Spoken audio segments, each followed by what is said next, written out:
여러분 안녕하세요.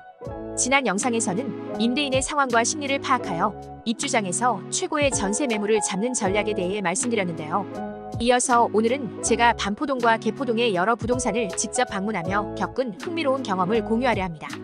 해당 지역의 전세 매물을 찾으러 다니며 제가 깜짝 놀랐던 이유가 몇 가지 있는데요. 이에 대해 말씀드릴게요.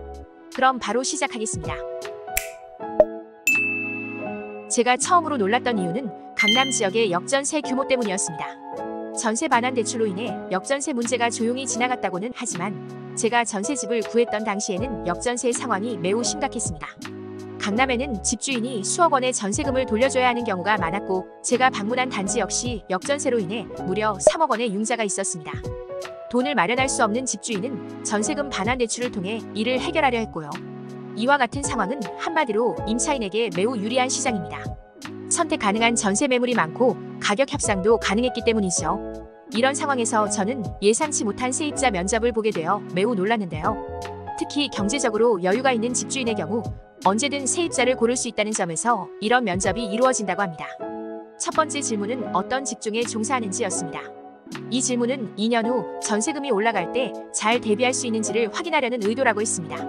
사실 임차인의 입장에선 계약 갱신권을 사용할 수 있기에 2년 후 전세금이 5%밖에 오르지 않습니다. 하지만 집주인은 해당 금액을 마련하지 못할 경우까지 걱정된다 하더군요. 실제로는 세입자의 소득 수준을 알고 싶어 한다는 느낌을 받았습니다. 두 번째 질문은 가족 구성원이 어떻게 되는지였는데요. 특히 아이나 반려동물이 있는지, 신혼부부인지 등을 궁금해하더군요. 임대차 3법으로 인해 계약 기간이 길어지면서 임대인들이 더욱 신중하게 세입자를 선정하고자 하는 거겠죠. 최대 4년 동안 집을 깨끗이 사용해줄 세입자를 원하기 때문입니다. 가장 놀라웠던 점은 임대인이 원하는 조건을 충족하느냐에 따라 전세금이 적지 않게 차이난다는 사실이었는데요. 실제로 상태가 매우 좋은데도 저렴하게 나온 매물 중에는 신혼부부만을 세입자로 받겠다는 조건이 붙어있는 경우도 있었습니다. 또한 제가 전세집을 구하러 다닌 반포동, 개포동은 대한민국에서 손꼽히는 최고의 학군지인데요. 때문에 자녀가 대학에 들어가기 전까지 전세로 살려는 수요가 많다는 사실이 널리 알려져 있습니다. 제가 수많은 오구타임 매물을 직접 보러 다니며 알게 된 놀라운 사실은 24평 아파트에 4인 이상의 가족이 사는 경우가 상당히 많다는 것이었습니다. 특히 반포동에서는 24평의 부모와 자녀 4명, 총 6명이 함께 생활하는 경우도 있었습니다. 여기서 중요한 점은 자녀의 교육을 위해 부모님들이 일정 부분 삶의 질을 포기하면서까지 선택한 결과라는 사실입니다. 집의 넓고 좁음이 상대적일 수 있지만 이렇게 많은 집에서 부모들이 자녀 교육을 위해 희생하며 사는 모습은 학군지에서만 볼 수 있는 특별한 풍경 같습니다. 여러분, 오늘은 반포동과 개포동 일대에서 전세집을 구하며 겪은 저의 경험에 대해 말씀드렸는데요.